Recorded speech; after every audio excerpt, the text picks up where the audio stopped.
இட்லி, தோசை, பூரி, பொங்கலுக்கு ஒரே side dish இது செஞ்சால் போதுங்க. அவ்வளோ ஒரு டேஸ்ட்டாக இருக்கும். தக்காளி பருப்பு கடையல் எப்படி செய்கிறதுன்னு பார்க்குறதுக்கு முன்னாடி என்னோடய சேனலை சப்ஸ்கிரைப் பண்ணிக்கோங்க. இந்த மாதிரி ஈஸியான ரெசிபீஸ் வேணுன்னா கண்டிப்பாக நோட்டிஃபிகேஷன் பெல்லை கிளிக் பண்ணி வச்சுக்கோங்க.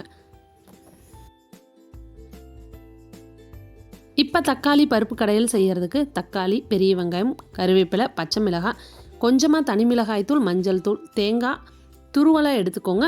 பாசிப்பருப்பை உங்களுக்கு பெருங்காயத்தூள், மஞ்சள் தூள், அதுக்கப்புறம் பூண்டு போட்டு வேக வச்சு வச்சுக்கோங்க. இப்போ தேங்காய் துருவலோட கொஞ்சமாக சோம்பு ஆட் பண்ணி எடுத்து வச்சுக்கலாங்க. தேங்காய் துருவலை அரைச்சி எடுத்துகிட்டு வந்துடலாம் குழம்பு தாளித்து விட்டதுக்கப்புறமா.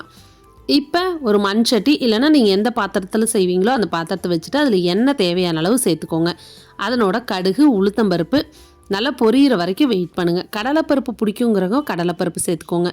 நல்லா பொரிஞ்சு வந்ததுக்கப்புறமா ஃபஸ்ட்டு பச்சை மிளகாய், அடுத்தது கருவேப்பிலை, அதுக்கப்புறம் பெரிய வெங்காயம் சேர்த்துக்கலாம். இதனோட வேறு எந்த பட்டை, சோம்பு எதுவும் சேர்த்தக்கூடாது. இப்போ பச்சை மிளகாயும் கருவேப்பிலையும் சேர்த்து நல்லா எண்ணெயிலே வணங்குற வரைக்கும் வணக்கி விடுங்க. அடுத்தது பெரிய வெங்காயம். பெரிய வெங்காயம் நீட்டாக வேணுன்னா நீட்டாக அரிஞ்சுக்கோங்க. இல்லை சின்ன சின்னதாக அரியறனால அரிஞ்சிக்கலாம். எந்த அளவுக்கு பெரிய வெங்காயம் போடுறீங்களோ அந்த அளவுக்கு டேஸ்ட் நல்லாயிருக்கும். நான் பாசிப்பருப்பு 1 கப்பு தான் வேக வச்சுருக்கனால ஒரே ஒரு பெரிய வெங்காயம் அரிஞ்சு எடுத்துருக்கேங்க. 1.5 பெரிய வெங்காயம் நல்லா வணங்கினதுக்கப்புறமா இதனோட நம்ம அரிஞ்சு வச்சுருக்கிற 3 பெரிய தக்காளியை சேர்த்துக்கோங்க. தக்காளி சேர்த்துனதுக்கப்புறம் பொறுமையாக வணக்கி விடுங்க. நல்லா ஓரளவுக்கு தக்காளி வணங்கி வந்ததுக்கப்புறமா இதனோட தேவையான அளவு உப்பு போட்டுட்டு மூடி போட்டு மூடி வச்சுருங்க. அந்த சூட்டிலே தக்காளி நல்லா வெந்து கடையிறதுக்கு ஏற்ற மாதிரி ஆயிருங்க. சிலர் மத்து போட்டு நல்லா கடைஞ்சி விடுறாங்க. அந்த அளவுக்கு தேவையில்லை. நம்ம வெந்ததுக்கப்புறமா கரண்டியில் மேஷ் பண்ணி விட்டிங்கனாவே போதும். தக்காளி ஓரளவுக்கு வெந்துடும். அடுத்தது இதனோட நம்ம அரைச்சி வச்சுருக்கிற விழுதை ஃபஸ்ட்டு ஊற்றிடலாம். தேங்காயோட சோம்பு மட்டும் போட்டு அரைச்சா போதுங்க, வேறு எதுவும் சேர்த்து தேவையில்லை. ஏன்னா அந்த சோம்பு வாசத்தில் தான் அந்த குழம்பு நல்லாயிருக்கும்.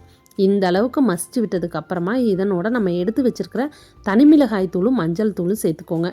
சேர்த்துக்கிட்டு அதுவும் பச்சை வாசனை போகிற வரைக்கும் வணக்கி விடுங்க. பச்சை வாசனை அடித்தா நல்லா இருக்காது. அதனால் நல்லா இந்த மாதிரி கைவிடாமல் வணக்கி விடுங்க. வணக்கி விட்டதுக்கு அப்புறமா நம்ம அரைச்சி வச்சுருக்கிற தேங்காய் விழுதை சேர்த்துருங்க. சேர்த்துட்டு எந்த அளவுக்கு தண்ணி வேணுமோ அந்த அளவுக்கு தண்ணி மிக்ஸி ஜாரை கழுவிட்டே சேர்த்துக்கோங்க.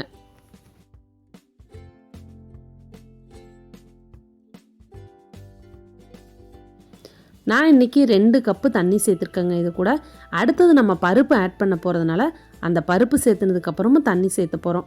அதனால் தேங்காய் கலவை கொதிக்கிறதுக்கு ஏற்ற மாதிரி ஊற்றுங்க. அது மட்டும் போதும். இப்போ 3லேருந்து 4 நிமிஷம் கொதிக்க விடுங்க. மூடி போட்டு மூடி வச்சு நல்லா கொதித்து வந்ததுக்கப்புறமா பச்சை வாசனை எல்லாம் போயிருங்க.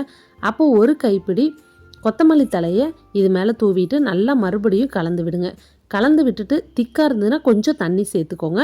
அடுத்தது நம்ம வேக வச்சுருக்கிற பருப்பை இதோடு சேர்த்துடலாம். பருப்பை நம்ம திக்காகவே வச்சுருக்கக்கூடாது. தண்ணி ஊற்றி டைல்யூட் பண்ணிக்கிறீங்கனாலும் பண்ணிக்கலாங்க. அப்போ தான் நம்ம குழம்பு எந்த அளவுக்கு இருக்குங்கிறது தெரியும். நான் பருப்பு வேக வச்சு அப்படியே திக்காக இருக்கிறப்பே ஆட் பண்ணிவிட்டு அதே கிண்ணத்தில் ஒரு கிண்ணம் தண்ணி ஊற்றியிருக்கேன். நல்லா கொதிச்சு வரணுங்க. இது செய்யறதுக்கு ஒரு 10 நிமிஷம் தான் ஆகும். மதிய டைமில் பாசிப்பருப்பு வேக வச்சிங்கன்னா கொஞ்சமாக எடுத்து வச்சு கூட செஞ்சு பாருங்கள். டேஸ்ட்டு நல்லாயிருக்கும். நல்லா தண்ணி சேர்த்துட்டு உப்பு சரி பார்த்துட்டு கொதிக்க விடுங்க. கொதிச்சு வர்றப்ப உங்களுக்கு மேலே கொத்தமல்லி தழை தேவைன்னா மறுபடியும் கூட தூவிக்கலாம்.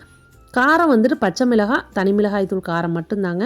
உங்களுக்கு எந்த அளவுக்கு காரம் வேணுமோ அந்த அளவுக்கு பச்சை மிளகாயும் தனி மிளகாய் தூளும் கரெக்டாக பார்த்து ஆட் பண்ணிக்கோங்க.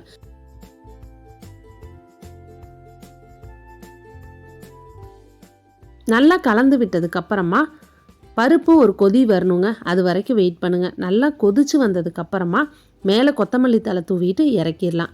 இந்த குழம்பு இட்லி, தோசை, பூரி, பொங்கல் எல்லாத்துக்குமே நல்லாயிருக்கும். சிம்பிளாகவும் செஞ்சிடலாம். கண்டிப்பாக இந்த ரெசிபியை ட்ரை பண்ணி பாருங்கள். இந்த வீடியோ உங்களுக்கு யூஸ்ஃபுல்லாக இருந்தால் உங்கள் ஃப்ரெண்ட்ஸ் அண்ட் ஃபேமிலியோட ஷேர் பண்ணிக்கோங்க. செஞ்சு பார்த்துட்டு எப்படி இருந்ததுன்னு சொல்லுங்கள். நாளைக்கு நல்ல ரெசிபியில் பார்க்கலாம். தேங்க்ஸ் ஃபார் வாட்சிங்.